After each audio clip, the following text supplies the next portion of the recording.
Señor, date prisa en socorrerme. Junto a ver. Señor, date prisa en socorrerme. La primera lectura tiene un visual bien poderoso. Es Jeremías, que en función de profeta, la gente se sentía demoralizada y le preguntan al rey si pueden eliminar a este profeta. Y el visual es que lo bajan, lo ponen en un pozo que es el pozo que está dentro de una prisión. O sea que es la prisión de la prisión. Es un pozo dentro de la prisión y tú lo ves, el visual, ¿no? Lo están bajando en ese pozo, poco a poco él va bajando y describe que el pozo no tiene agua, puro fango. Y después las palabras que dice, y Jeremías se hundió en el fango, en el lodo. Un visual muy poderoso. Y me gustaría utilizar ese visual como descriptivo de lo que uno sufre cuando sufre una depresión. Es como que uno va poco a poco bajando, bajando, bajando, y como que entonces se empieza a hundir lentamente. Y a veces estamos hasta aquí al fango. Estaba meditando esta semana. Yo espero que no se olviden qué es lo que me van a poner en mi tumba, ¿verdad? ¿Qué me van a poner en mi tumba? Este fue un padre que predicó y enseñó.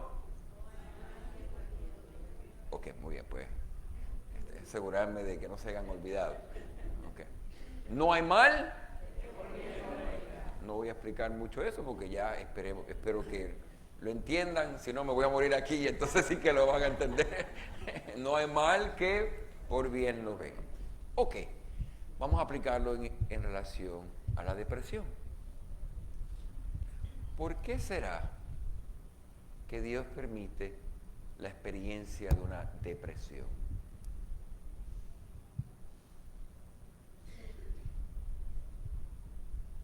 ¿Están pensando? Eso es bueno. Ok, piensen. Esta semana entera estuve meditando sobre esa pregunta. Y tengo como un sinnúmero de puntos, pero muchos de ellos tuve que, descartar. Me quedé con solamente 3 al final. A ver, ¿qué ustedes dirían? ¿Cuál sería ese mayor bien que Dios le puede sacar a una depresión? La fortaleza de la fe. Dime un poquito más. El sufrir con Jesús. Ok, dame un poquito más. Confianza, ok. Bueno, si usted ha experimentado una depresión,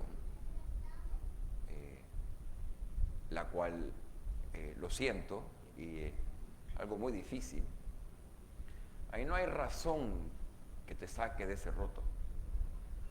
Al contrario, usualmente la razón es lo que te sigue metiendo más profundo en el fango. Empiezas a pensar y el pensar está todo confundido y más te hundes. O sea que el mayor bien no tiene que necesariamente ver con algo que entiendo en la cabeza, tiene que ser algo más. Porque en esos momentos la cabeza a veces no ayuda. Entregarle eso a Jesús, sigan por ahí.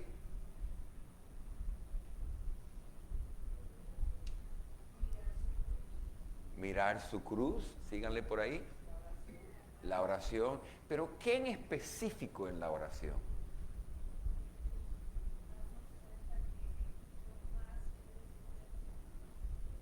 Que no estamos solos, que no nos desespere. Bueno, parte de depresión es el sentimiento de desesperación. De los 3 que pude al final decir, estos son 1, 2 y 3. Las 3 razones que veo por qué el Dios, nuestro Padre, permite depresiones. La primera, mejor sufrir el hundirse en lodo que hundirse en el fuego del infierno. Cuando uno está hundiéndose en ese lodo de la depresión y buscas todas las maneras posibles para salir de ese roto. Y si es una depresión, te vas a sentir que nada te ayuda. Muy poquitas cosas.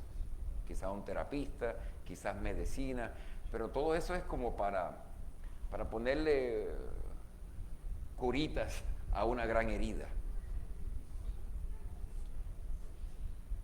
El Padre permite depresiones porque en la depresión llegamos a entender que para salir de ese roto necesito de un Salvador.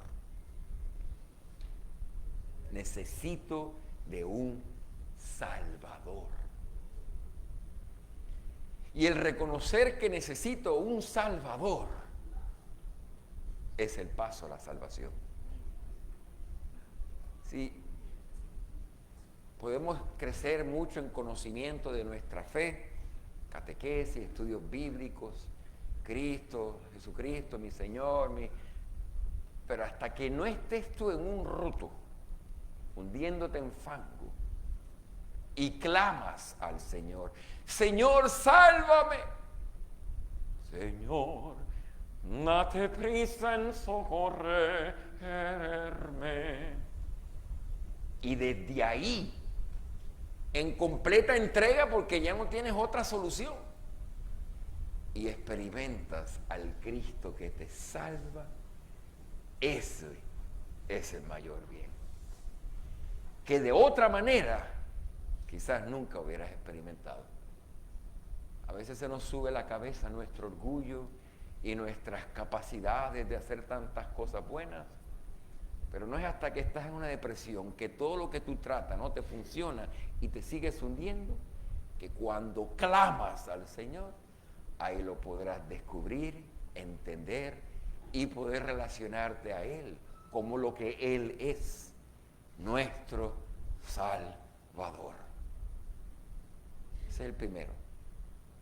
El segundo, por medio de esa experiencia de la depresión, el entenderla, el vivirla, el tener ese conocimiento experiencial, desde ahí, ahora cuando tú ves una persona que está pasando depresión, te puedes mover en compasión, porque entiendes lo que es estar en una depresión. Y poder tener un contexto en que yo pueda relacionarme con otro es un mayor bien. Y los momentos en que una persona, cuando se está hundiendo y viene otro como una soga para sacarlo del roto, ahí se crea una intimidad muy profunda y muy bella entre esas personas. Son como personas que ahora están ligados en una unión porque gracias a este instrumento pude ser yo salvado en Cristo. Así que el primero es el poder llegar al Cristo como Salvador. El segundo es tener ese conocimiento, esa experiencia de estar en depresión para poder ser compasivo, misericordioso con los demás. Y tercero, una cosa es predicar y evangelizar, pero otra es cuando tú estás evangelizando desde tu testimonio de vida personal.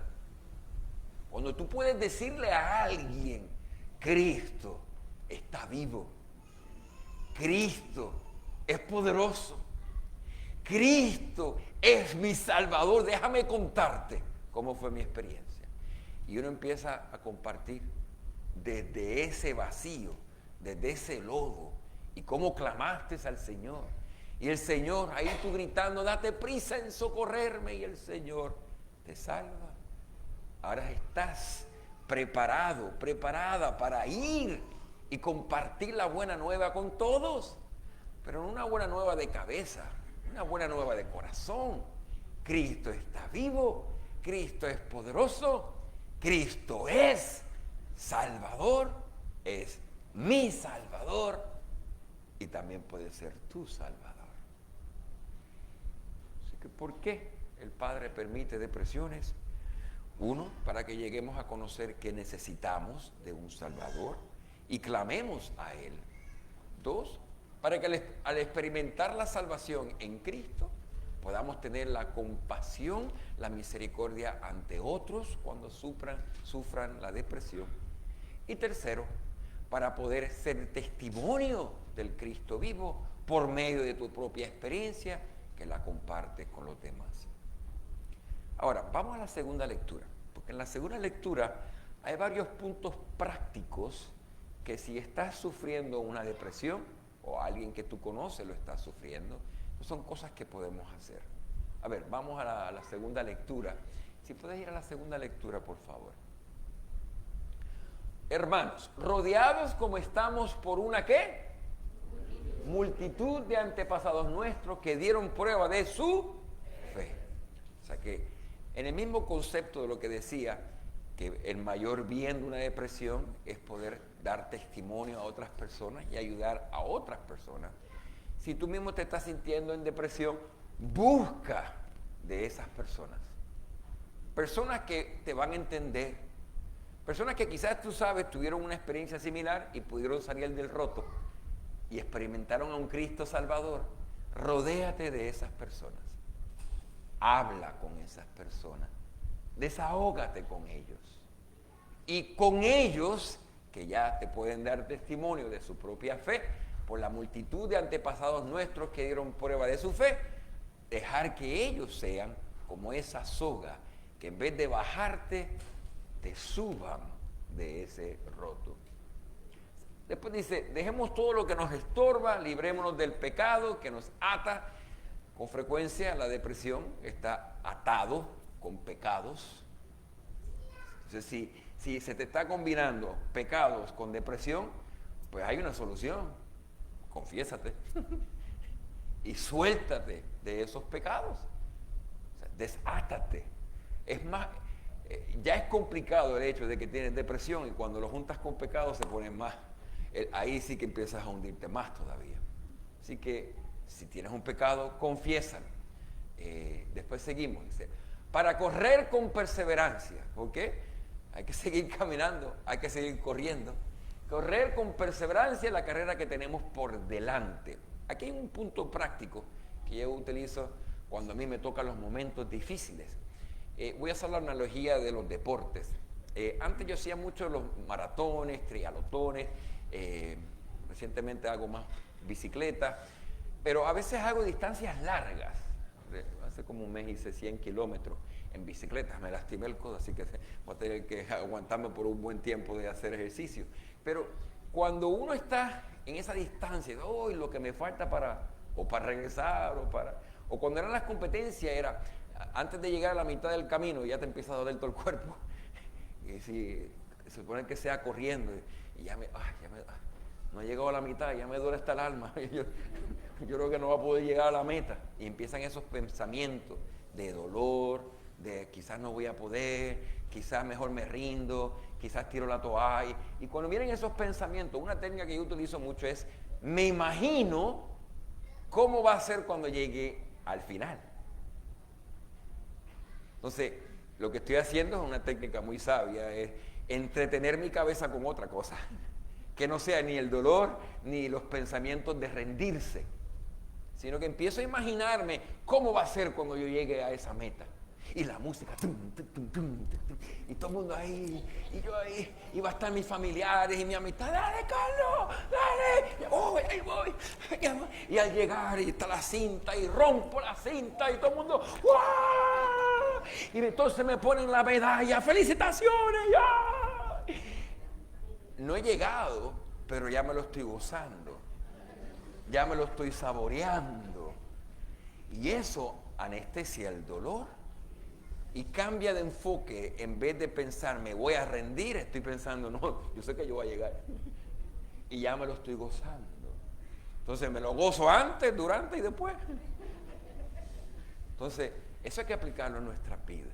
Por eso la expresión, para correr con perseverancia la carrera que tenemos por delante. A veces en la depresión no vemos nada.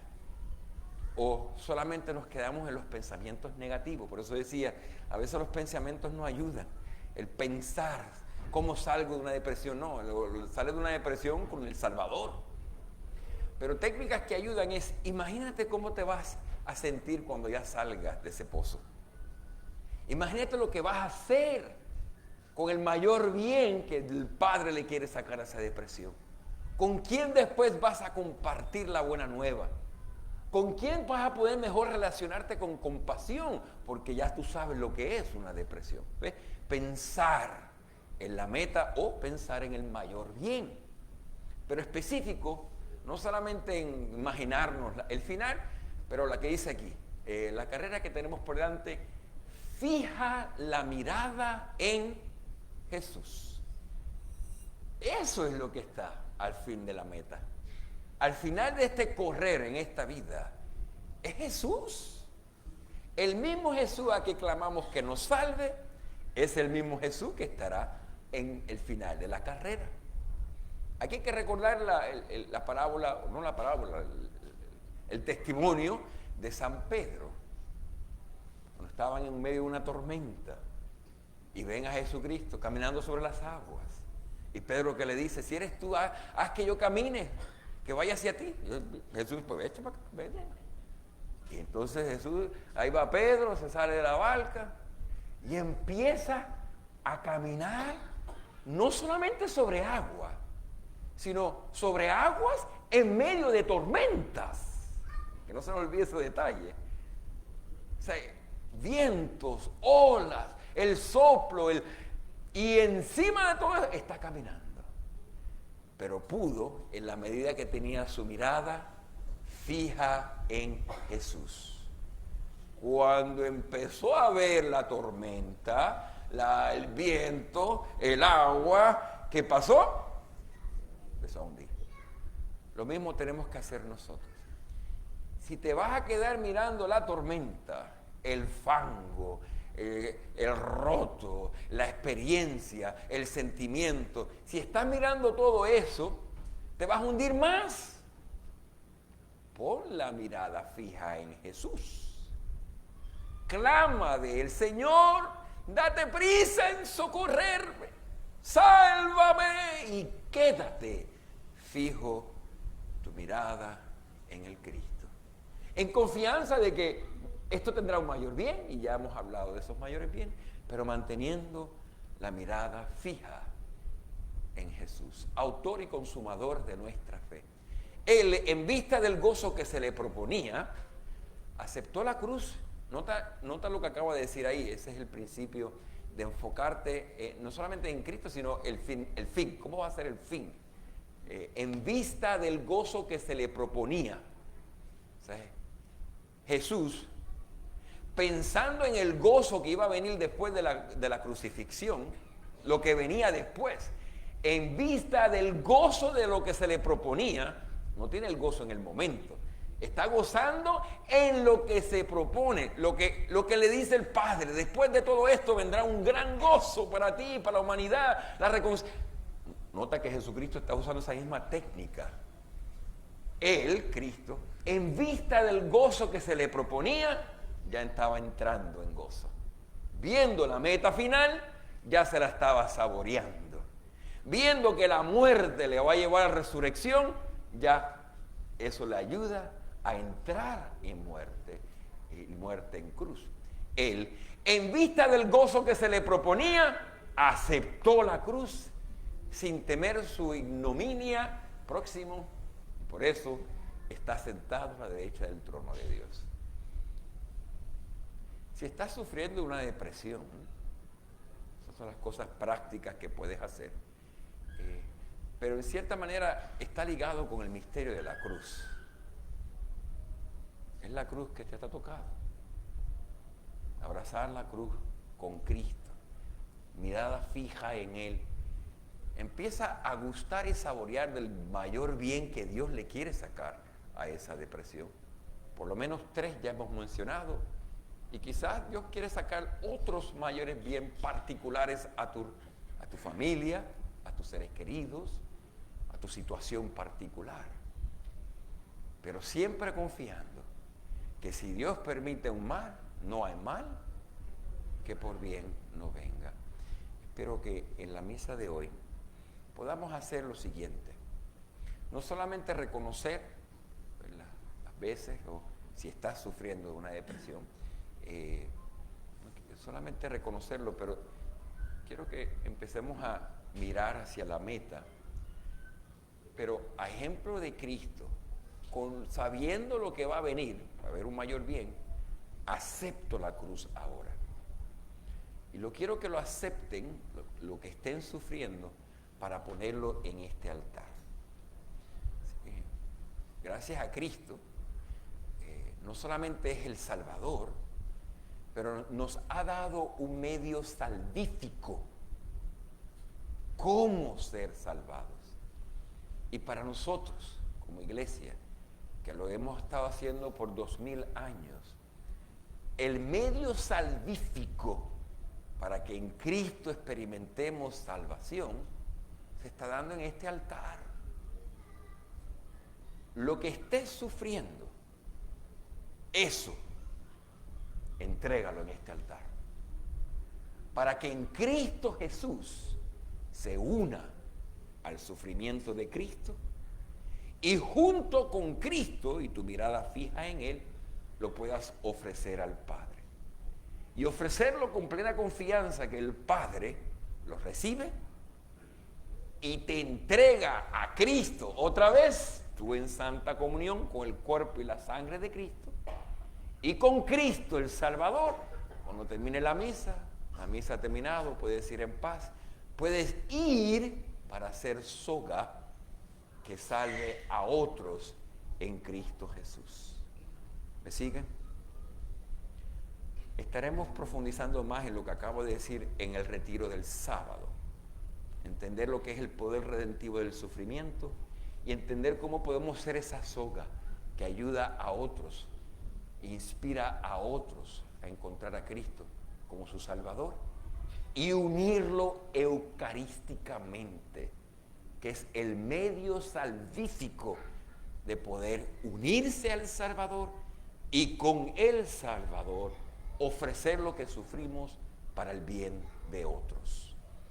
Así que están invitados ya para el próximo sábado seguir profundizando en esta enseñanza y poder hacer nosotros mismos Eucaristía viva los unos para los otros.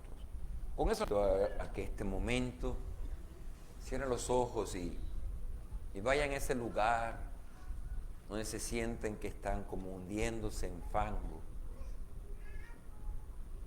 Y desde ahí clamar al Salvador. Date prisa en socorrer. Mi Salvador Cristo, sálvame. Padre, escucha nuestro clamor por el Salvador y renueva en nosotros ese encuentro, esa relación con Cristo el Salvador. Y que por medio de esta Eucaristía, medio salvífico, podamos experimentar a Cristo sacándonos de esos fondos, de ese lodo, de ese fango, y podamos en Cristo, con Cristo el Salvador, ser como soga, ser instrumentos que comparten la buena nueva de tú como Rey y Salvador, que quieres salvar a personas, que vives, que reinas y que quieres que nosotros con compasión y misericordia ayudemos los unos a los otros. Padre, recibe nuestra ofrenda, la ofrenda de nuestra depresión, la ofrenda de nuestro grito de clamor ante ti para que nos salve y nuestra disposición para ser servidores de salvación para otros. Todo esto lo entregamos en este altar para ofrecerlo eucarísticamente, pues lo pedimos por Jesucristo, nuestro Señor. Amén.